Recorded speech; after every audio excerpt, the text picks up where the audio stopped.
হযরত আদম আলাইহিস সালাম যখন সবকিছু বলে ফেলছেন, একটা একটা করে জিজ্ঞাসা, সবকিছুর নাম, সবকিছুর গুণ, সবকিছু আদম আলাইহিস সালাম বলতে পারছেন, বলে দিচ্ছেন। আল্লাহ পাক ফেরেশতাদেরকে জিজ্ঞেস করেছেন, বলো তো দেখি এখন জানে কে আর জানে না কে? ফেরেশতারা বলে, আল্লাহ আমরা তো কিছুই জানি না, আদম আলাইহিস সালাম সবকিছু জানে। আচ্ছা বলো তো দেখি তোমাদের মধ্যে এলেমওয়ালা কে আর এলেম সারা কে? বলে আমরা তো এলেমওয়ালা না, এলেম জানি না। আদম আলাইহিস সালাম তো সবকিছু আছে, আদম আলাইহিস সালাম আলেম। যদি আলেম হয়ে থাকে তার এলেমকে সম্মান করে সমস্ত ফেরেশতারা সিজদা দাও। দাম বোধ হয় খুব কম, যে এবার দামটা কতটুকু, আল্লাহ কতটুকু মহব্বত করে আমাদেরকে বানাইছেন আরেকটু বুঝেন খুব ভালো করে। সমস্ত ফেরেশতাদেরকে আল্লাহ বলছেন সিজদা দিয়া তাকে সম্মান করো। সব ফেরেশতা সিজদায় চলে গেছে, একটা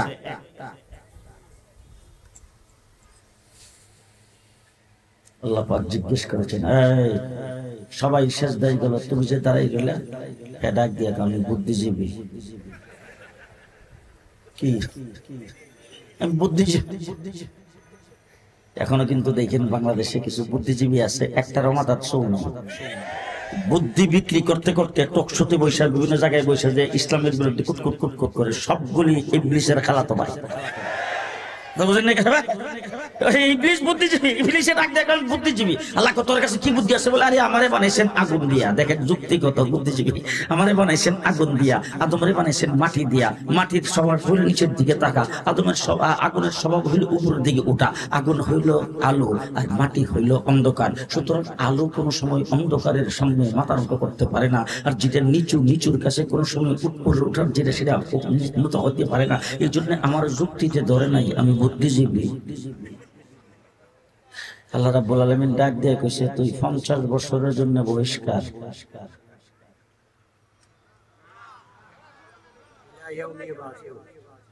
50 বছর? কয় বছর?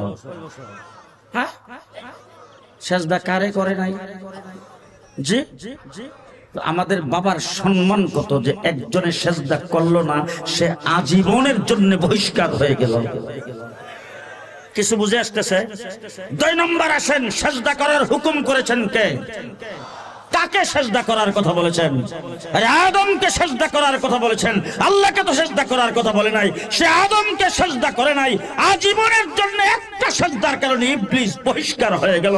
আর আপনি যদি ফরজ নামাজ না পড়েন, দৈনিক কমপক্ষে 34টা সিজদাকে অস্বীকার করেন। একটা সময় শুক্রবার দিনের মধ্যে এমন আছে যে সময়ে বান্দা আল্লাহর কাছে যা চাই তাই পায়।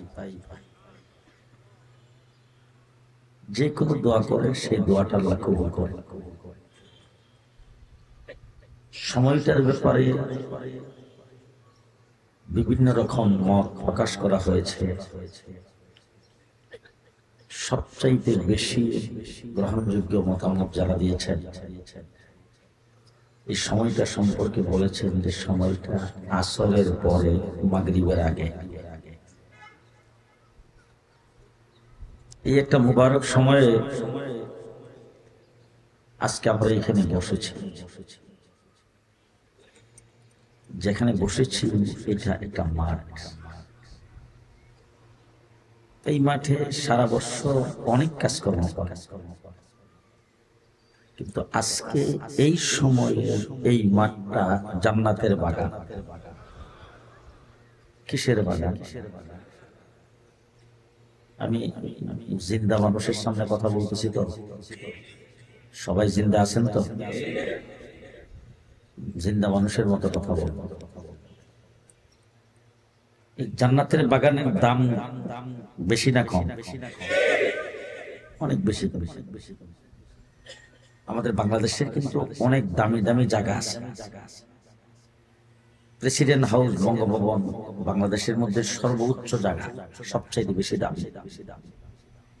মাননীয় প্রধানমন্ত্রী যেখানে থাকেন গণভবন, এটাও কিন্তু অনেক দামি। ওই সমস্ত দামি জায়গায় প্রায় বিভিন্ন অনুষ্ঠানের খবরটা পেপার, পত্রিকা, টেলিভিশনের মাধ্যমে, ফেসবুকের মাধ্যমে সারা দেশবাসী জানে। জানার পরে কি যারা জানে সবাই কি সেখানে যেতে পারে? হ্যাঁ, কিন্তু ওই জায়গার মধ্যে অনুষ্ঠানে কি কিছু লোকজন যায় না? তাহলে জানার পরে যাইতে পারে না, কিন্তু যারা যায় তারা কিভাবে যায়? জানছে সারা দেশের মানুষ, কিন্তু গেছে কিছু সংখ্যক লোক। কিছুদিন আগে আমাদের দেশের মন্ত্রী পরিষদের মন্ত্রীদের শপথ অনুষ্ঠান হয়েছে, সারা দেশের মানুষ যাচ্ছে, কিন্তু যারা জানছে তারা যাইতে পারে নাই। ওখানে উপস্থিত হয়েছে 1400 মানুষ। কেমনে গেল? বঙ্গভবন থেকে যাদেরকে ভিআইপি কার্ড দিয়েছেন তারা সেখানে যাইতে পেরেছেন, যারা জানছে সবাই যাইতে পারেনি। আজকের মাহফিলের খবরও কিন্তু অসংখ্য মানুষে জানে, সবাই আসতে পারবে না। তার কারণ হলো এটা জান্নাতের বাগান, এখানে শুধু জানলেই আসা যায় না। এই বাগানের পক্ষ থেকে, আল্লাহ পাকের পক্ষ থেকে যাদেরকে আলাদা কার্ড দেওয়া হয় তারা আসতে পারে। আপনারা যারা কার্ড পেয়েছেন, আল্লাহ পাক যাদেরকে কার্ড দিয়েছেন, আপনারা এখানে হাজির হয়েছেন। বেশি দামি জায়গা হইলে যিনি থাকেন তিনিও সবচেয়ে বেশি দামি। এটা যেহেতু জান্নাতের বাগান, এটার দাম বেশি না কম? বঙ্গভবনের অর্ধেক, বাকি অন্য কিছু তো বেশি নাকি? যে সবচাইতে বেশি জায়গা, দামি জায়গা যদি হয়ে থাকে, তাহলে দেখবেন যে আপনারা যারা এসেছেন আপনারাও দামি। ভিআইপি মানুষ যদি কোথাও যায়, তাহলে দেখবেন যে 1-2 জন পুলিশ সাথে থাকে। ভিআইপি যদি যায়, তাহলে পুলিশ সর্বনাশ, চতুর্দিকে নিশ্ছিদ্র পাহারা, ঠিক কিনা বলেন? আশেপাশের কোন বিল্ডিং থাকলে এটার ছাদের উপরও পুলিশ, ভিআইপিদের জন্য।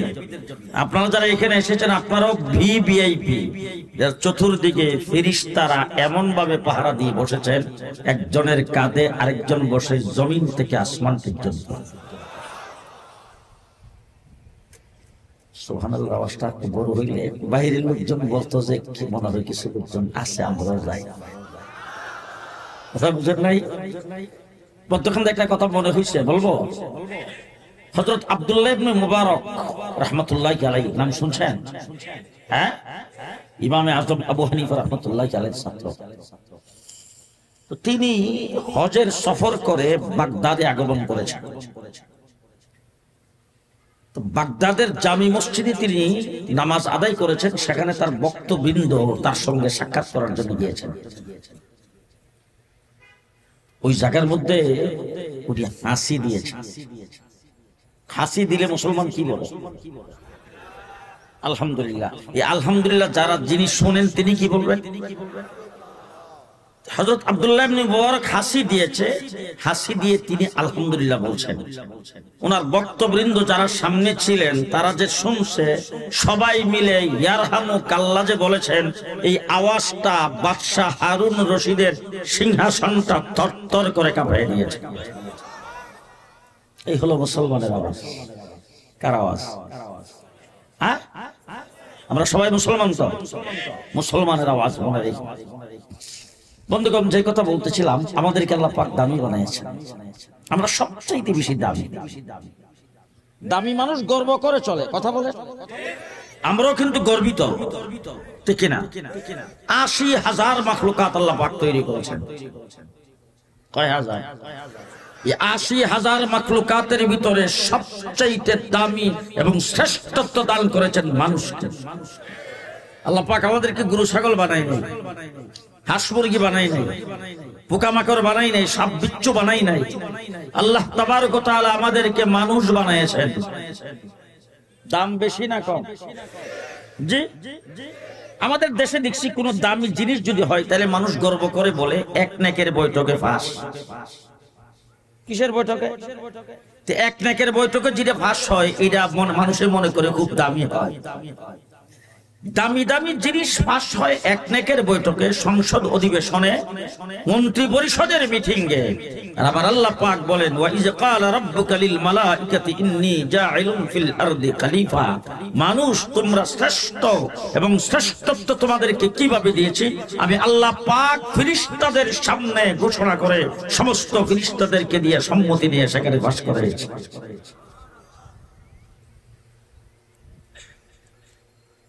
তাম পৃথিবীর যাবতীয় সবকিছু তৈরি করেছেন কে? আসমান কে বানিয়েছেন? জমিন কে বানিয়েছেন? পাহাড় পর্বত, নদী নালা, সাগর সমুদ্র, আল্লাহ পাক বানিয়েছেন। এখন আল্লাহ যে বানিয়েছেন এত কিছু, আপনি দেখেন আমাদের বাংলাদেশে এখন পলি মাটি পড়ে, নদীগুলি প্রায় অনেক জায়গায় ভরাট হয়ে গেছে। সেখানে অনেক জায়গার মধ্যে নদী শাসন হচ্ছে, ড্রেজার দিয়ে নদী কাটতেছে।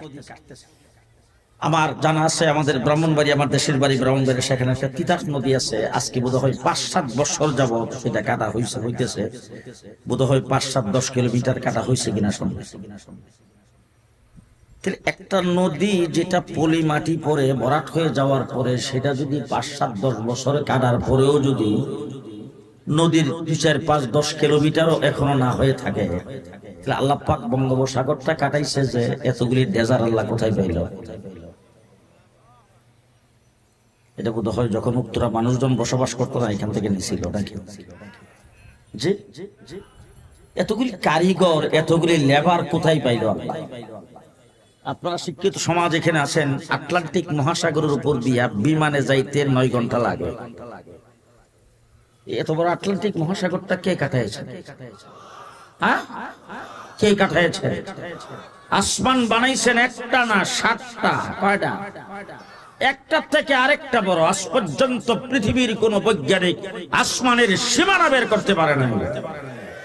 এত বড় আসমান, এরপর একটা থেকে আরেকটা বড়। কত বড়? ওলামায়ে কেরাম এখানে বসে আছেন। আমার হাতের আংটিটা, এই বিশাল বড় মাঠের মধ্যে যদি আংটিটা ফেলে দেয়, আংটিটা কেমন দেখা যাবে? জি, এই বিশাল বড় মাঠের তুলনায় আমার হাতের আংটিটা যেমন, দ্বিতীয় আসমানের তুলনায় প্রথম আসমানটা তেমন। এমন করে একটা থেকে আরেকটা বড়। কে বানিয়েছেন? এখন আল্লাহকে যদি জিজ্ঞেস করেন, আল্লাহ আপনি এত কিছু যে বানাইলেন, কিভাবে বানাইলেন? এত লেবার, এত কারিগর, এত মিস্ত্রি, এত ইঞ্জিনিয়ার কোথায় পাইলেন? আমার আল্লাহ পাক বলেন, দুনিয়ার মানুষ, তোমরা যদি কোনো কিছু তৈরি করতে চাও, তোমরা যত বড় জানিস্তর, যত বড় শিক্ষিত, যত বড় কারিগর, যত বড় বৈজ্ঞানিক আর যত বড় লেবারই হও, তোমাদের জন্য কোনো কিছু তৈরি করতে হলে মাল ম্যাটারের দরকার হয়, উপায় উপকরণের দরকার হয়, আসবাবপত্রের দরকার হয়, হাতিয়ার যন্ত্রের দরকার হয়। আমি আল্লাহ যদি কোনো কিছু তৈরি করতে চাই, ইজা আরাদা শাইআন আইয়াকুলা লাহু কুন কুন কুন। কাফ আর নুন, কুন। কোন শব্দের অর্থ হয়ে যাও। আল্লাহ বলেন কোন বলতে দেরি, ফায়া কোন। সুবহানাল্লাহ। এখন না কয়ে সকালে নাস্তার পরে কয়ে ফায়া কোন হয়ে গেছে। জমিন তো সাতটা বানাইছেন, কেমনে বানাই? কোন বলছি ফায়কুন হয়ে গেছে। আল্লাহ তাআলা জমিনটাকে পাহাড় দিয়েছে, প্যারাগ মারলেন, এটা কিভাবে করলেন? বলে কোন বলছি ফায়কুন হয়ে গেছে। আল্লাহ সাগর সমুদ্রগুলি কেমনে বানাইলেন? সেটাও কোন বলছি ফায়কুন হয়ে গেছে। তাহলে গাছ গাছালি যে লাগাইলেন সেটা কেমনে করলেন? এটাও তো কোন বলছি ফায়কুন হয়ে গেছে। আল্লাহ পাথর কেমনে বানাইছেন? কোন বলছি ফায়কুন হয়ে গেছে। আগুন পানি মাটি বাতাস কেমনে বানাইছেন? কোন বলছি ফায়কুন হয়ে গেছে। আল্লাহ আপনি এই চন্দ্র সূর্য কেমনে বানাইছেন? বলে কোন বলছি ফায়কুন হয়ে গেছে। আরশ কুরসি লৌহ কলম কেমনে বানাইলেন? কোন বলছি ফায়াকুন হয়ে গেছে। জান্নাত জাহান্নাম কেমনে বানাইছেন? বলে কোন বলছি ফায়াকুন হয়ে গেছে। আল্লাহ ফেরেশতাদেরকে কেমনে বানাইছেন? বলে কোন বলছি ফায়াকুন হয়ে গেছে। আল্লাহ আপনি জিন জাতিকে কেমনে বানাইছেন? বলে এটাও কোন বলছি ফায়াকুন হয়ে গেছে। এবার আল্লাহকে জিজ্ঞেস করেন, ও আল্লাহ, আমরা যে মানুষ, আশরাফুল মাখলুকাত, আমাদেরকে কিভাবে বানাইছেন? আমার আল্লাহ বলেন, খালাকতাহু বিয়াদাই, মানুষকে আমার হাতের দ্বারা বানাইছেন। কিসের দ্বারা? কিসের দ্বারা বানাইছেন? ও মানুষ, তুমি চিনলা না, তুমি বানরের সন্তান হইতে যাও, তুমি বানরের সন্তান হইতে যাও। তো সবকিছু আমি কোন বলার দ্বারা বানাইছি? তোমাকে আমার কুদরতি হাতের দ্বারা বানাইছি। কুদরতি হাতের দ্বারা বানাইছি। তোমার সম্মান কত, ইজ্জত কত, কত সম্মান। আল্লাহ কোরআন শরীফের ভিতরে বলেছেন, ওয়া আল্লামা আদমাল আসমাআ কুল্লাহা, সুম্মা আদম আলাইহিস সালামকে আমি সব জিনিসের নাম এবং তার গুণ কীর্তন দিয়া আমি ইলম শিক্ষা দিয়েছি। কে শিখিয়েছেন? কে শিখিয়েছেন? এবং আদম আলাইহিস সালাম যে শিক্ষিত আলেম, সবকিছু জানেন, সেটা যাচাই করার জন্য, ফাঁস করাইবার জন্য, সবকিছু উর্দে উঠাইবার জন্য আল্লাহ বলেন ফেরেশতাদের সামনে নিয়ে আমি ইন্টারভিউ নিয়েছি। সমস্ত ফেরেশতা একদিকে, আদম একা একদিকে। আদম আলাইহিস সালামের কি লাগে? আব্বা কইতে বোধ হয় শরম করে। কি লাগে? আদম আলাইহিস সালাম আমাদের বাবা, ঠিক না ঠিক? আমাদের বাবা দেখছেন কত দাবি। তো এই যে বাবার এক সাইডে খাড়া করছে, সমস্ত ফেরেশতা এক সাইডে খাড়া করছে। খাড়া করে আল্লাহ পাক এখন ইন্টারভিউ নিচ্ছেন, ফেরেশতারা বলো তো দেখি এটা কি? ফেরেশতারা কো আল্লাহ আমি জানি না। আচ্ছা আপনারা কোন তো ফেরেশতাদের কোমরে কোনো সময় ব্যথা হয়, হাঁটুতে ব্যথা হয়, মনে হয় বয়স, জি শরীর দুর্বল হয়, মারামারি করে, লাঠির কোনো দরকার আছে? ফেরেশতারা কল আল্লাহ জানি না। হযরত আদমকে জিজ্ঞেস করছে, আদম বলো তো দেখি এটা কি? আদম আলাইহিস সালাম কইটা লাঠি, বলে এটা দিয়ে কি করে? এটাতে মারামারি করে, এটাতে ভর দিয়ে খারয়, এটাতে আবার কোনো কিছু পারে, দিয়ে কোনো কিছু বাড়ি দেয়। এরপরে হযরত মূসা আলাইহিস সালামের হাতে গেলে হাত থেকে ছাড়লেই সাপ হয়ে যাবে, আর জুনায়েদ আলাইহির হাতে গেলে বক্তৃতার সময় লাগাতে। হযরত আদম আলাইহিস সালাম যখন সবকিছু বলে ফেলছেন, একটা একটা করে জিজ্ঞাসা, সবকিছুর নাম, সবকিছুর গুণ, সবকিছু আদম আলাইহিস সালাম বলতে পারছেন, বলে দিচ্ছেন। আল্লাহ পাক ফেরেশতাদেরকে জিজ্ঞেস করেছেন, বলো তো দেখি এখন জানে কে আর জানে না কে? ফেরেশতারা বলে, আল্লাহ আমরা তো কিছুই জানি না, আদম আলাইহিস সালাম সবকিছু জানে। আচ্ছা বলো তো দেখি তোমাদের মধ্যে এলেম ওয়ালা কে আর এলেম সারা কে? বলে আমরা তো এলেম ওয়ালা না, এলেম জানি না। আদম আলাইহিস সালাম তো সবকিছু জানে। আদম আলাইহিস সালাম আলেম, যদি আলেম হয়ে থাকে তার এলেমকে সম্মান করে সমস্ত ফেরেশতারা সিজদা দাও। দাম বোধ হয় খুব কম, যে এবার দামটা কতটুকু, আল্লাহ কতটুকু মহব্বত করে আমাদেরকে বানাইছেন আরেকটু বুঝেন খুব ভালো করে। ষষ্ঠ ফেরেশতাদেরকে আল্লাহ বলছেন সিজদা দিয়া তাকে সম্মান করো।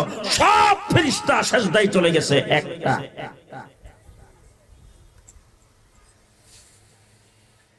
আল্লাহ পাক জিজ্ঞেস করেছেন, এই সবাই সিজদায় গেল, তুমি যে দাঁড়াই গেলে?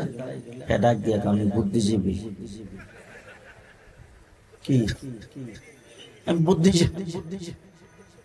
এখনো কিন্তু দেখেন বাংলাদেশে কিছু বুদ্ধিজীবী আছে, একটা রমাদাত শোন বুদ্ধি বিক্রি করতে করতে টকশোতে বসে, বিভিন্ন জায়গায় বসে যে ইসলামের বিরুদ্ধে কুটকুট কুটকুট করে, সবগুলি ইবলিসের খালাতো ভাই। বুদ্ধিজীবী আল্লাহ তোর কাছে কি বুদ্ধি আছে? বলে আরে আমারে বানাইছেন আগুন দিয়া। দেখেন যুক্তিগত বুদ্ধিজীবী, আমারে বানাইছেন আগুন দিয়া, আদমরে বানাইছেন মাটি দিয়া। মাটির স্বভাব হইল নিচের দিকে তাকা, আদমের আগুনের স্বভাব হইল উপরের দিকে উঠা। আগুন হইল আলো আর মাটি হইল অন্ধকার। সুতরাং আলো কোনো সময় অন্ধকারের সামনে মাথা নত করতে পারে না, আর যেটা নিচু নিচুর কাছে কোনো সময় উপরে উঠার যেটা সেটা উন্নত হতে পারে না। এই জন্য আমার যুক্তিতে ধরে নাই, আমি বুদ্ধিজীবী। আল্লাহ রাব্বুল আলামিন ডাক দিয়ে কইছে, তুই 50 বছরের জন্য বহিষ্কার।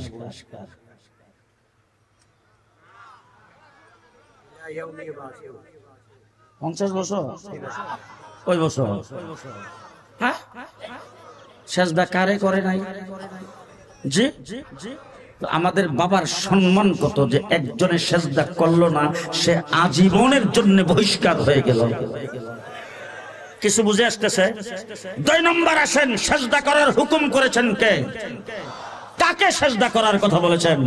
আরে আদমকে সিজদা করার কথা বলেছেন, আল্লাহকে তো সিজদা করার কথা বলে নাই। সে আদমকে সিজদা করে নাই, আজীবনের জন্য একটা সিজদার কারণে ইবলিস বহিষ্কার হয়ে গেল। আর আপনি যদি ফরজ নামাজ না পড়েন, দৈনিক কমপক্ষে 34টা সিজদাকে অস্বীকার করেন। দাম কত? জি সবচাইতে বেশি দামি করে আল্লাহ পাক আমাদেরকে বানাইছেন, খুশি না? হ্যাঁ, এখন যদি মানুষের বাড়িটা যদি দামি জায়গায় হয়, সে খুব ফুটানি করে না? বেটা সিনস, বরিশালের কোন লোক থাকলে রাগ করবে না, বরিশালের লোকজন রাগ করলে একজন একজন কিছু বলতে চায়, মরে সেন এরকম সিনস আমারে। হ্যাঁ বেটা গুলশানে থাকে, আমার বাড়ি গুলশান, আমার বাড়ি উত্তর, হ্যাঁ সিনস অভিজাত এলাকায়। আমরাও কিন্তু ফুরানি করে বলতে পারি আমার বাবার বাড়ি জান্নাতে। কোথায়? মসজিদের ইমাম সাহেব আছে, ওলামায়ে কেরাম আছে, একজন একজন করে জিজ্ঞেস করেন তো নবী মুহাম্মদুর রাসূলুল্লাহ সাল্লাল্লাহু আলাইহি ওয়াসাল্লামের বাড়ি কোথায়? বলে আমার বাড়ি তো মক্কায়। আচ্ছা ইউসুফ আলাইহিস সালামের বাড়ি কই? বলে ইউসুফ আলাইহিস সালামের বাড়ি মিশরে। আচ্ছা মুসা আলাইহিস সালামের বাড়ি কই? বলে ওনার বাড়ি মিশরে। আচ্ছা ইব্রাহিম আলাইহিস সালামের বাড়ি কই? বলে ইব্রাহিম আলাইহিস সালামের বাড়ি ফিলিস্তিনে। এরকম প্রত্যেকটা নবীর নাম জিজ্ঞেস করে যদি বলেন, তাহলে প্রত্যেক নবীর নাম, তার জন্মের ঠিকানা, কোথায় জন্মগ্রহণ করছে, মাকে বাপকে, এরকম সবকিছু কিন্তু বলা যাবে, তাদের ঠিকানা আছে। আদম আলাইহিস সালামের বাড়ি কই? হ্যাঁ, পৃথিবীর জমিনে কোথাও বাড়ি আছে? হ্যাঁ, আদম আলাইহিস সালামের কি লাগে? বাপের বাড়ি কোন? হ্যাঁ, লন্ডনে গেলাম, একটা বৃদ্ধ মানুষের সঙ্গে বৈশা খাইতে বসছি। লোকটা জিজ্ঞেস করলাম, চাচা বাড়ি কই? সিলেট বিশ্বনাথ। চাচা দেশে জানতাম 35 বছর আগে একবার গেছিলাম। 35 বছর আগে একবার গেছিলেন, এতদিন পর্যন্ত দেশে যান না, দেশের জন্য আপনার কোনো মায়া দিয়ে নাই? বলে বাবা মায়া থাকলে কি হবে, এখন দেশে গেলে আমার কেউ চিনবেও না, আর দেশের আত্মীয় স্বজন যারা আছে তারাও সব বিভিন্ন দেশে দেশে চলে গেছে, আমিও কাউকে চিনবো না, কেউ আমার চিনবেও না, এই জন্য দেশে যাই না। সহায় সম্পত্তি যা ছিল সেইগুলি বিক্রি টিক্রি করে নিয়ে আসছে, কিছু লোকজনকে দিয়ে দিছি। আমি বললাম তাইলে এখন এই দেশে, বলে এই দেশের আইডি কার্ড পাইছি, এই দেশের পাসপোর্ট পাইছি, এই দেশে বসবাস করি। আমার এক বাড়ি, আমার 2 ছেলের আলাদা আলাদা বাড়ি, 4 মেয়ে বিয়ে দিছি, তাদের আলাদা আলাদা বাড়ি, সবাই আমি আর বুড়ি সারা বাংলা আমার ঘরে কেউ কই নাই।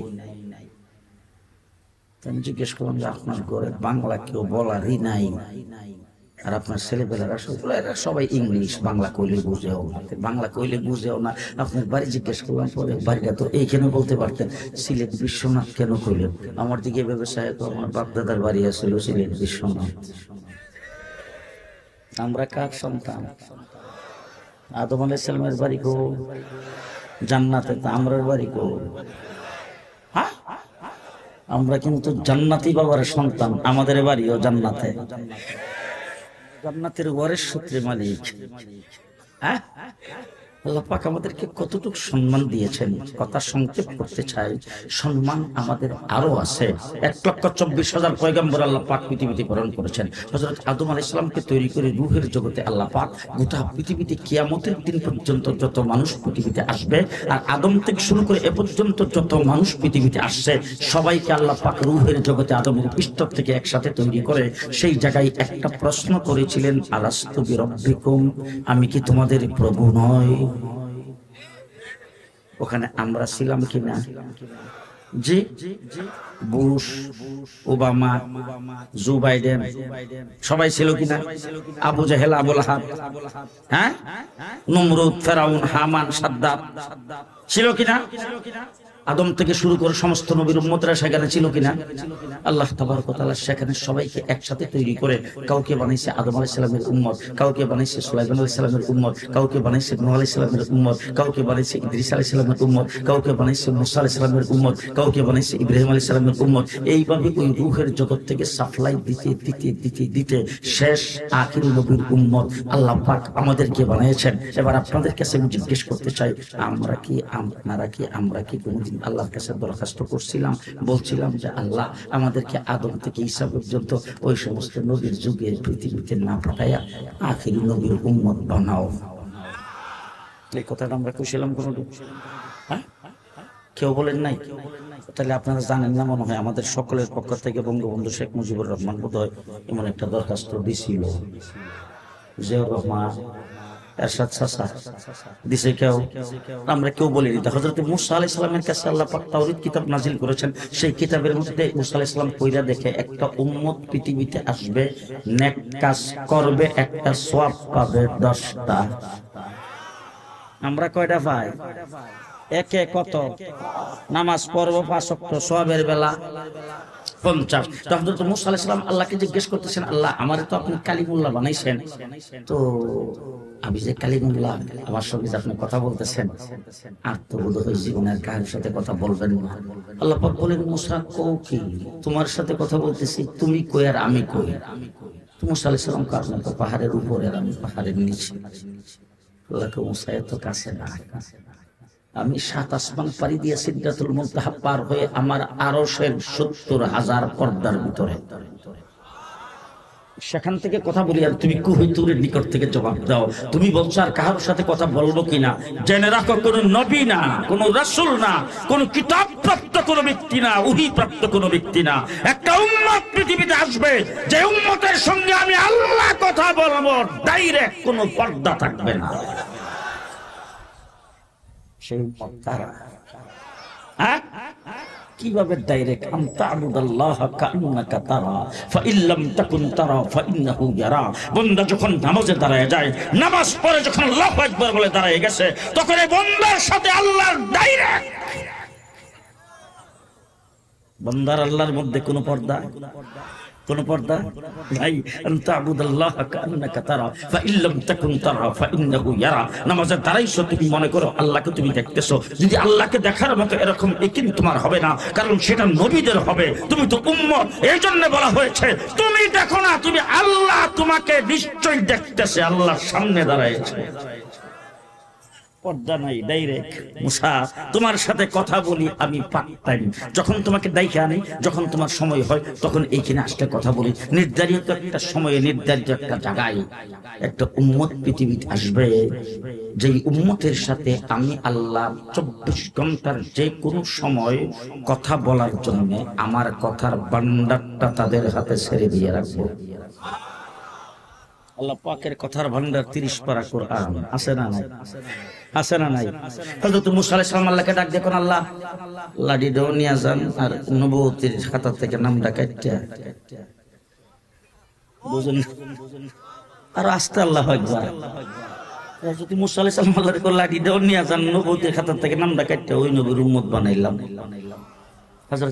হযরত ঈসা আলাইহিস সালাতু ওয়াস সালাম আল্লাহ পাকের দরবারে দরখাস্ত করেছেন। আল্লাহ হযরত ঈসা আলাইহিস সালামের দরখাস্তকে মঞ্জুর করে ঈসা আলাইহিস সালামকে সশরীরে আল্লাহ পাক আসমানে উঠিয়ে রাখছেন। কিয়ামতের আগে তিনি পৃথিবীতে আসবেন আমার নবীর উম্মত হইয়া। তাহলে নবীরা আল্লাহ পাকের দরবারে দরখাস্ত করেছেন, আমরা হ্যাঁ, তাহলে আমাদেরকে আল্লাহ পাক কত বড় দয়াটা করলেন বলেন তো। জি জি জি, সেই রূহের জগতে আল্লাহ পাক আমাদেরকে বাছাই করে রেখে দিয়েছেন। দেখবেন আপনাদের এলাকায় অনেক জায়গায় রাস্তার মোড়ে মোড়ে ফল বিক্রি করে না, তো ফল কিন্তু আনে ফেডি হিসাবে, কার্টুন কার্টুন কার্টুন হিসাবে আড়ত থেকে ফল ডাই না। কার্টুনটা যখন ভাঙ্গে আমি দাঁড়াই থেকে নিজে দাঁড়াই থেকে দেখছি ওই একটা হইলো বেখা তেরা, এটারে তো এক জায়গায়, আর একটা স্পট মানে খুসা টুসা লাগছে আর কি, হিটারে তো আরেক জায়গায়, আরেকটা একবারে বড় দেখতে শুনতে খুব ভালো, সেটা নেকড়ার মধ্যে তৈল লাগাইয়া বালা করে বুঝে উপরে জিজ্ঞাসা করলাম, বাবা এটার দাম কত? বললো 360। নিচে যে রাখছো এটার দাম কত? 120। ওইটার দাম কত? 80 টাকা। কোথেকে বের করলো? হ্যাঁ, একই ফেডির থেকে বের করছে। একটার দাম 380 টাকা, এটার দাম সবচাইতে বেশি। এটার দাম বেশি বানিয়েছেন কে?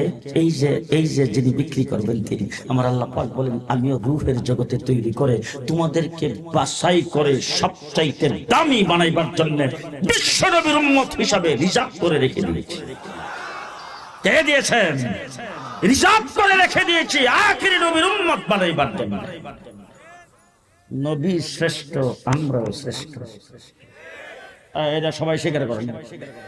নবী শ্রেষ্ঠ, আমরা শ্রেষ্ঠ।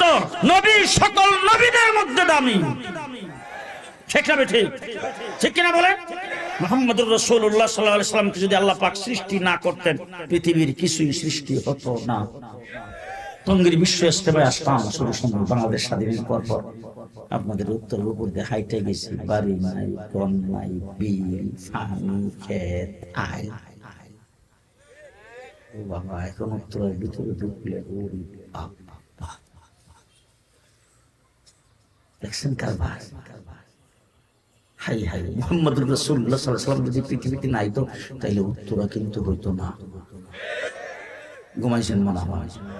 হয়তো উত্তরা ঢাকা নামে কোনো রাজধানী হতো, ৭১ মুক্তিযুদ্ধ হতো, বাংলাদেশ নামে কোনো দেশ হতো, বঙ্গবন্ধু নামে কোনো লিডার হতো, জিয়াউর রহমান নামে কোনো প্রেসিডেন্ট হতো, এরশাদ নামে কোনো নেতা হতো, খালেদা হাসিনা নামে কোনো নেত্রী হইতো। আমার নবী পৃথিবীতে না আসলে পদ্মা নদী হইতো, পদ্মার ব্রিজ হইতো, কর্ণফুলী টানেল হতো। আমার রাসূল পৃথিবীতে না আসলে আসমান জমিন চন্দ্র সূর্য কিছুই হতো কিনা কোন? হযরত আদম আলাইহিস সালাতু ওয়াস সালামকে আল্লাহ পাক বানায়া সর্বপ্রথম আরশের নিচে রাখছে, ওখান থেকে আদম আলাইহিস সালামকে নিয়ে জান্নাতে ঢুকাইছে। আদম আলাইহিস সালাম জান্নাতে বসবাস করতেছে, জান্নাত আরামের জায়গা না? হঠাৎ করে আদম আলাইহিস সালাম আল্লাহর একদিন ডাক দিয়ে, আল্লাহ একটা জিনিস খালি চতুর্দিকে তাকাইলে দেখি ভিতরে বড় প্রশ্ন। আল্লাহকে কি প্রশ্ন? বলে সব জায়গায় যে দিকে তাকাই সেই দিকে দেখি তোমার নামের সাথে একটা নাম লেখা। আস্তে করে আস্তে যেই দিকে তাকাই সেই দিকে দেখি তোমার নামের সাথে একটা নাম লেখা। আল্লাহ এটা বুঝলাম না, তোমার নামের সাথে কার নামটা লাগাই রাখছো? আল্লাহ পাক জিজ্ঞেস করেন, আদম তুমি কোথায় দেখলা, কি নামটা দেখলা? বলে কেন, আমাকে যখন আরশের নিচে রাখা হয়েছিল, আমার ভিতরে রূপ দেওয়ার পরে যখন প্রথম চাইছি, তাকানো মাত্রই দেখি বড় করে আরশের মধ্যে লেখা আছে লা ইলাহা ইল্লাল্লাহ, সাথে দি লেখা মুহাম্মাদুর রাসূলুল্লাহ। এরপরে যখন আরশের নিচ থেকে ফেরেশতারা আমাকে আনতে গেছে, দেখি প্রত্যেকটা ফেরেশতার কপালের মধ্যে লেখা লা ইলাহা ইল্লাল্লাহ, সাথে লেখা মুহাম্মাদুর রাসূলুল্লাহ। আয়েশা জান্নাতের ভিতরে ঢুকবো, দেখি জান্নাতের গেটের মধ্যে বড় করে লেখা লা ইলাহা ইল্লাল্লাহ, সাথে লেখা মুহাম্মাদুর রাসূলুল্লাহ। জান্নাতের ভিতরে ঢুকে দেখি জান্নাতের প্রত্যেকটি পাতায় পাতায় লেখা লা ইলাহা ইল্লাল্লাহ মুহাম্মাদুর রাসূলুল্লাহ। জান্নাতের ভিতরে যত আসবাবপত্র, সমস্ত আসবাবপত্রের গায়ে লেখা লা ইলাহা ইল্লাল্লাহ, সাথে লেখা মুহাম্মাদুর রাসূলুল্লাহ। এ পর্যন্ত যত খাবার খাইলাম, প্রত্যেকটা খাবারের লেবেলের মধ্যে লেখা লা ইলাহা ইল্লাল্লাহ, সাথে মুহাম্মাদুর রাসূলুল্লাহ। আল্লাহ জিজ্ঞেস করেন, আদম চিনতে পারো নাই? বলে না। আদম জেনে রাখো, তারে না বানাইলে তোমারও বানাইতাম না, তারে না বানাইলে তোমারও বানাইতাম না। আমার নবী যদি পৃথিবীতে না আসতো, তাইলে আল্লাহ কিছুই করতাম না। সেই নবী মুহাম্মদুর রাসূলুল্লাহ সাল্লাল্লাহু আলাইহি ওয়াসাল্লামকে আল্লাহ পাক সর্বশেষ নবী হিসাবে পৃথিবীতে প্রেরণ করেছেন। অতীতে যত নবী পৃথিবীতে আসছে, তাদেরকে নির্ধারিত ডেট দিয়ে পাঠাইছে। আজকে আপনাদের উত্তরাতে যত জিনিসপত্র বিক্রি হয়, প্রত্যেকটা জিনিসের প্রত্যেকটা লেবেলের মধ্যে ডেট লেখা আছে। রুটি কিনতে গেলে কি দেখে? ডেট। চানাচুরের প্যাকেট, আটার প্যাকেট, চাউলের প্যাকেট, বিস্কিটের প্যাকেট, সবকিছু ডেট দিকে কিনে। কথা বলেন ঠিক না বেঠিক? যেটা ডেট ফেল, এটা কেউ গ্রহণ কিনে না, আর যেটা ডেট ফেল এটা কেউ বিক্রি যদি করে। কথা বলেন না? জি, আদম থেকে ঈসা পর্যন্ত 1,24,000 পয়গম্বর আল্লাহ পৃথিবীতে প্রেরণ করেছেন। সমস্ত পয়গম্বরকে নির্ধারিত ডেট দিয়ে পাঠাইছেন। আদম থেকে ঈসা পর্যন্ত সমস্ত নবীর ডেট ফেল। জি, কোন নবীর ডেট আছে? ডেট ফেল, তারা দুনিয়া থেকে চলে গেছে। আল্লাহ পাক সর্বশেষ আল্লাহর হাবিবকে দুনিয়াতে প্রেরণ করেছেন। আল্লাহ ঘোষণা করেছেন, ও আমার হাবিব, অতীতে যত নবী দুনিয়াতে পাঠাইছিলাম, সমস্ত নবীকে নির্ধারিত ডেট দিয়ে পাঠাইছিলাম। এবার আপনার ডেট শোনেন, কতদিন? আমি রব্বুল আলামিন, আপনি হইলেন রাহমাতুল লিল আলামিন। আল্লাহু আকবার। আস্তে আস্তে আস্তে আস্তে। আমি রব্বুল আলামিন, আপনি হইলেন রাহমাতুল লিল আলামিন। আমি আল্লাহর আল্লাহগিরির ডেট যতদিন, আপনার নবুয়তের ডেট ততদিন। উইদাউট টাইম, কোনো ডেট নেই, আনলিমিটেড। ঠিক কিনা বলেন? ঠিক কিনা বলেন? মুহাম্মদুর রাসূলুল্লাহ সাল্লাল্লাহু আলাইহি ওয়াসাল্লামকে আল্লাহ পাক নবুয়ত দিয়ে পাঠাইছে। আল্লাহ তাবারক ওয়া তাআলা হুজুর আকরাম সাল্লাল্লাহু আলাইহি ওয়াসাল্লাম আউয়ালের নবী, আখিরের নবী। হ্যাঁ, একজন সাহাবী হুজুরকে জিজ্ঞেস করতেন, হুজুর আপনি নবী হইলেন কবে? আমার নবী সাল্লাল্লাহু আলাইহি ওয়াসাল্লাম বলেন, কুনতু নাবিয়্যান ওয়াল আদামু বাইনাল মা'i ওয়াত তিন। আমি তখনও নবী ছিলাম যখন আদম আলাইহিস সালাম পানি আর মাটিতে মিশ্রিত অবস্থায় ছিল। মুহাম্মদুর রাসূলুল্লাহ সাল্লাল্লাহু আলাইহি ওয়াসাল্লামকে আল্লাহ তাবারক ওয়া তাআলা আমাদের জন্য নবী বানায়া পাঠাইয়া সেই নবীর উম্মত আমাদেরকে পাঠাইছেন, আমাদেরকে বানাইছেন। তাহলে নবী দামি, আমরাও আস্তে নবী দামি, আমরাও দামি। নবী জান্নাতে যাবে সকল নবীদের আগে, আমরা জান্নাতে যাব সকল উম্মতের আগে। জান্নাতে যাব সকল উম্মতের আগে। সেই নবী মুহাম্মদুর রাসূলুল্লাহ সাল্লাল্লাহু আলাইহি ওয়াসাল্লামের আগে যত নবী পৃথিবীতে আসছে, সমস্ত নবী দুনিয়া থেকে যাওয়ার সময় কোন নবী তার খলিফা নিয়োগ করে যান নাই, কোন নবী তার নায়েব নিয়োগ করে যান নাই। আমার প্রত্যেক নবী পৃথিবীতে আসছেন, যাওয়ার সময় বলছেন, আমি চলে যাচ্ছি, আমার পরে নবী আসবে। আমি চলে যাচ্ছি, আমার পরে নবী আসবে। আমি চলে যাচ্ছি, আমার পরে নবী আসবে। সর্বশেষ হযরত ঈসা আলাইহিস সালাম আয়েশা ঘোষণা করেছেন, মুবাশশিরাম বিরাসূল ইয়াতি মিন বাদ ইসমুহু আহমদ। আমি তো দুনিয়া থেকে চলে যাচ্ছি, আমি খুশখবরি দিয়ে যাচ্ছি, আমার পরে আহমদ নামের আখেরি নবী, বিশ্ব নবী পৃথিবীতে আগমন করবে। তার খুশখবরির জন্যই আল্লাহ পাক আমাকে দুনিয়াতে প্রেরণ করেছেন। আর আমার নবী মুহাম্মদুর রাসূলুল্লাহ সাল্লাল্লাহু আলাইহি ওয়াসাল্লাম দুনিয়াতে এসে বলছেন, আনা খাতামুন নবিয়্যিন লা নাবিয়্যা বাদি। আমি সর্বশেষ নবী, কিয়ামত পর্যন্ত আমার পরে আর কোনো নবী নাই। রাসূল বলেছেন, উম্মত শোনো, অতীতে কোনো নবী তার খলিফা নিয়োগ করে যান নাই। আমি তোমাদের সামনে সামনে ঘোষণা করে গেলাম, আলাইকুম বিসুন্নতি ওয়া সুন্নাতিল খুলাফায়ে রাশিদিন আল মাহদিয়িন। আমি আমার খলিফা নিয়োগ করে গেলাম ইসলামের ব্যাপারে, মাসলা মাসাইলের ব্যাপারে আমার সিদ্ধান্ত উম্মতের জন্য যেমন কার্যকর, আমার খোলাফায়ে রাশিদিন যে সিদ্ধান্ত দেবে সেটাও উম্মতের জন্য কার্যকর। আমার সিদ্ধান্ত যেমন উম্মতের জন্য পালনীয় করণীয়, আমার খোলাফায়ে রাশিদিন যে সিদ্ধান্ত দেবে সেটাও উম্মতের জন্য করণীয়।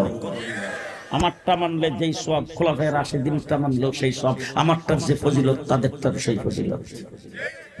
হুজুর বলছেন উম্মত শুনে রাখো, অতীতে যত নবী পৃথিবী থেকে চলে গেছেন কোন নবী তার নায়েব ঠিক করে যান নাই। আমি পরিষ্কার ঘোষণা করে গেলাম, ইন্নাল উলামা ওয়ারাসাতুল আম্বিয়া।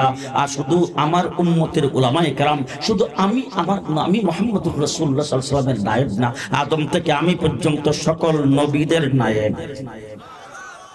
অতীতে কোন নবী নায়েব ঠিক করে যান নাই, সমস্ত নবী দুনিয়া থেকে চলে গেছেন, আর আমার রাসূল সাল্লাল্লাহু আলাইহি ওয়াসাল্লাম নায়েব ঠিক করে গেছেন, খলিফা ঠিক করে গেছেন। শেষ কথা আপনাদেরকে যেটা বলতে চাই, আজকের পৃথিবীতে আমি অতীতের কথা বলবো না। 100 সহিফা আল্লাহ পাক নাজিল করেছেন, ছোট কিতাব। আজকের পৃথিবীর কোন মিউজিয়ামে অথবা কোন জাদুঘরে আদম আলাইহিস সালামের কাছে ছোট্ট কিতাবটা নাজিল হয়েছিল, ইব্রাহিম আলাইহিস সালামের কাছে ছোট্ট কিতাবটা নাজিল হয়েছিল, নূহ আলাইহিস সালামের কাছে ছোট্ট কিতাবটা নাজিল হয়েছিল। 100 সহিফার একটার কোন অস্তিত্ব পৃথিবীর কোন মিউজিয়ামে সবাই কয় না আছে, কোন অস্তিত্ব নাই। 100 সহিফা বাদ দিলাম। আল্লাহর কালাম কোরআন পাকের আগে পৃথিবীতে আল্লাহ পাক 3টা বড় কিতাব নাজিল করেছিলেন। আজকের পৃথিবীর ইহুদি সম্প্রদায় তাওরীত কিতাবের অনুসারী বলে দাবিদার, তারা মূসা আলাইহিস সালামের উম্মতের দাবিদার। চ্যালেঞ্জ করে বলতে চাই, মূসা আলাইহিস সালামের কাছে আল্লাহ পাক যে তাওরীত কিতাব নাজিল করেছিলেন, বাবার বেটা হইলে একটা কপি। আপনাদেরও সন্দেহ আছে? একটা কপি দেখাইতে পারবে? কথা আসতে বলেন যে পারবে? বাদ দিলাম, আমার নবীর 500 বছর আগে ঈসা আলাইহিস সালাম পৃথিবীতে আগমন করেছিলেন। আজকে 2000 বছর হিসাব বাদ, 500 বছর পরে আমার নবী পৃথিবীতে আগমন করেছেন। আয়েশা দেখেন, ঈসা আলাইহিস সালামের ইনজিলের বংশ নাই। ঈসা আলাইহিস সালামের ইনজিলের বংশ কয় বছর পরে? 500 বছর পরে। রাসূল আয়েশা দেখে বাইতুল্লাহর চতুর্দিকে 360টা মূর্তি। ঈসা আলাইহিস সালাম মূর্তি পূজা করত, তো বাইতুল্লাহর ভিতরটাকে মূর্তি দিয়ে সাজায়েছেন। বাইতুল্লাহ শরীফ উলঙ্গ হয়ে তো অসভ্যতার বর্বরতার এমন চরম পর্যায়ে পৌঁছে, মেয়ে সন্তান জন্মগ্রহণ করলে জিন্দা কবর দেয়। কয় বছর? শেষ কথা, আমার রাসূল দুনিয়া থেকে গেছেন কয় বছর? জি, কোরআন শরীফ বোধ 40 পারা ছিল, কাটতে কাটতে 30 পারা আছে। সূরা ফাতিহার আয়াত ছিল 41টা, রইছে 7টা। ফজরের নামাজ তো ছিল 16 রাকাত, এখন আছে 4 রাকাত। কথা আসতে করে, আমার রাসূলের আমলে বোধ প্রত্যেক রাকাতে সিজদা ছিল 8টা, এখন বসে 2টা। উজুর ফরজ তো 32টা আছে না, এখন 4টা রইছে। কথা বলেন জি। দৃষ্টান্ত স্বরূপ বলতে চাই, খারাপ মনে করবেন না তো? খারাপ মনে করবেন না তো? এখন তো সুলতান দুয়া এই জন্য এখানে বসা, বাবাই মাথাটা নিচের দিকে লাড়া দিলে হেরা যখন মনে করে যে ঠিক দিতেছে, আর যদি এইভাবে লাড়া দেয় তো মনে করবেন যেটা ঠিক না। কথা কি বুঝাইতে পারলাম? আমরা যখন সময় বক্তব্য করতাম তখন আমাদের কারি সাহেবরা বক্তব্য দিতে আমাদেরকে শিখাইতো, টাকটিতে যাওয়ার সময় সর্বপ্রথম বাম পাও দিয়া যাইতে হইবে। কোথায় যাওয়ার সময়? টাকটি কোথায়? টাকটি তো ঘরের সঙ্গে অ্যাটাচ না, খালের পারো? জি, জঙ্গলে। কথা কয় না? সলার শট, কলাপাতা, ঠিক কিনা বলেন? কিছুদিন পরে টাকটি হয়ে গেছে ল্যাট্রিন, এরপর হয়ে গেছে টয়লেট, এরপর হয়েছে বাথরুম, বর্তমানে ওয়াশরুম। কি রুম? ওয়াশরুম এবার উত্তরাতে যারা বড় বড় বাড়ি করছে, আপনার প্রত্যেকের বাড়িতে আপনাদের নিজেদেরও বাড়ি আছে, সেখানে একটু লক্ষ্য করে দেখেন ফ্লোরের মধ্যে যে টাইলস লাগাইছেন আপনার ছেলেবেলারা সেই টাইলস ওয়াশরুমে লাগাইতে দেয় নাই। ওয়াশরুমের টাইলস দামি টাইলস, জীবাণু মুক্ত, সুগন্ধযুক্ত, দামি কলকবজা সব লাগাইয়া তারপরে বানাইছেন ওয়াশরুম ঘরের সঙ্গে অ্যাটাচ। এখন আমি আপনাদের কাছে জানতে চাই, বাংলাদেশের সংসদে কি এমন কোন বিল পাস হয়েছে? টাট্টিতে যেহেতু বাম পাও দিয়ে যাওয়া লাগতো, এখন আর বাম পাও দিয়ে ওয়াশরুমে গেলে ওয়াশরুমের রুমের মান সম্মান থাকে না, এখন দুই পাও একসাথে দিয়ে দেখতে হবে। ইসলামের বিধান নবীর সুন্নাত টাট্টিতে দেওয়ার সময় যা ওয়াশরুমের বেলাও তা টাট্টি ওয়াশরুমে পরিণত হয়েছে। ইসলামের বিধানের কোনো পরিবর্তন হয় নাই। রাস্তাঘাট সিনবিট থেকে হাইওয়ে হয়েছে, হাইওয়ের পরে এক্সপ্রেসওয়ে হবে, পদ্মা ব্রিজ হয়েছে, কর্ণফুলী টানেল হয়েছে, ডিজিটাল বাংলাদেশ, স্মার্ট বাংলাদেশ হবে। ইসলামের বিধান নবীর সুন্নতের কোনো পরিবর্তন হয় নাই। কয় বছর? জি 500 বছরের সব শেষ, 1450 বছরে কি জন্য হইল না একটা দৃষ্টান্ত দিতে চাই। মুসা আলাইহিস সালামের নাম শুনছেন তো? মুসা আলাইহিস সালামের উম্মত 6 লাখ। কয় লাখ? 6 লাখ। সুযোগ সুবিধা খুব কম। ও বাবা, মান্না ওয়াস সালওয়া, মুফতে আসমান থেকে রং বেরঙের খানা আল্লাহ পাঠায় আর বয়া বয়া খায়। এইটুক খাওয়ার পরও ভালো লাগে নাই।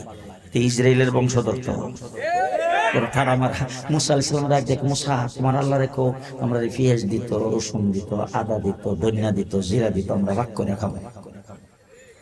মুসা আলাইহিস সালাম আল্লাহ ডাক দেখো, আল্লাহ এগুলি বড় বিপদ হয়ে আসছি, কিছু হইলে তো হরতালটা খেলা, কথা বুঝেন না?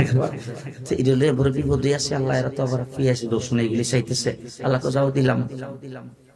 ওই সময় যদি ওই শালারা পেঁয়াজ রসুন না চাইতো তাহলে কিন্তু আমরা এখনো আমাদের ঘুমো ধরছে। তো যাই হোক, এরা পেঁয়াজ রসুন চাইছে, আল্লাহ হিদেও দিছে, সুযোগ সুবিধা কম। জি আরে বাবা, এখন যদি আমাদের দেশে বৃষ্টি না হয়, আমরা ইস্তেসকার নামাজ পড়া আল্লাহর কাছে কত কান্নাকাটি করি। আর মুসা আলাইহিস সালামের মরুভূমির মধ্যে সবটি ডাক দেখো, মুসা পানি নাই, তাড়াতাড়ি পানির ব্যবস্থা করো। মুসা আলাইহিস সালাম আল্লাহর ডাক দেখো, আল্লাহ পানি তো নাই, পানির কি ব্যবস্থা করি? আল্লাহ ডাক দেখো, এই হাতের লাড়িটা দিয়ে সামনে পাত্রটার মধ্যে বাড়ি দেয়, দিশে বাড়ি নহর জারি সে 12টা। সুবিধা কম না বেশি? ভালো করে কথা বুঝতেছেন তো আমার? এইবার শোনেন, ওই মুসা আলাইহিস সালামের উম্মতকে মুসা আলাইহিস সালাম ডাক দিয়ে কও, ফেরাউনের সাথে যুদ্ধ করা লাগবে।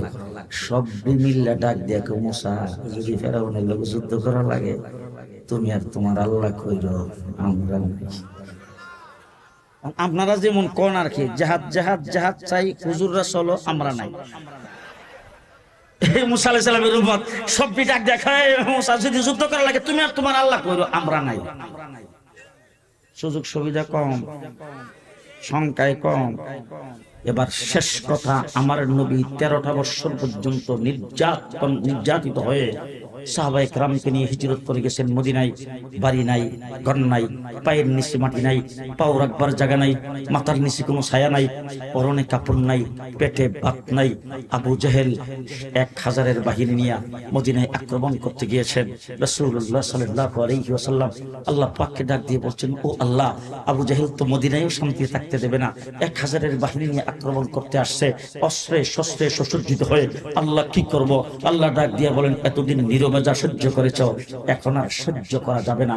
কেউ যদি আক্রমণ করতে আসে, পাল্টা আক্রমণ করতে হবে। কেউ যদি হত্যা করতে আসে, পাল্টা কেল্লাটা ফালাইয়া দিতে হবে। যখন এই কথা আল্লাহ পাকের পক্ষ থেকে আসছেন, সাহাবায়ে কেরাম তখন এটা শুনছেন, লাফায়া শব্দে এসে রাসূলের সামনে জমা হয়েছেন। সংখ্যায় নগণ্য, পেটে ভাত নাই, পরনে কাপড় নাই, যুদ্ধ করার জন্য তারা প্রস্তুত। সাহাবীদের দিকে আল্লাহর নবী প্রত্যেকের চেহারার দিকে তাকাইতেছেন। চাহনি দেখে সাহাবায়ে কেরাম বুঝে গেছে রাসূল কি জন্য তাকাইতেছেন।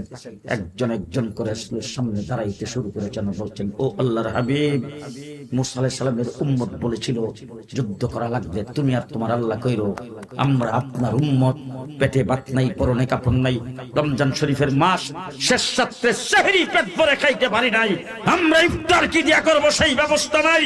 কিন্তু আপনার সামনে পরিষ্কার ভাষায় বলে দিলাম, যদি আল্লাহ তাবারক ওয়া তাআলা আমাদের দেহের ভিতরে যতক্ষণ প্রাণ থাকবে, আপনার ডাইনে বামে সামনে পেছনে লড়াই করতেই থাকবো, করতেই থাকবো। 313 জন সাহাবী ওই সময় থেকে লড়াই শুরু হয়েছে। 27টা যুদ্ধে আমার নবী অংশগ্রহণ করেছেন। আমিরুল মুমিনিন খলিফাতুল মুসলিমিন হযরত আবু বকর সিদ্দিক হয়েছে।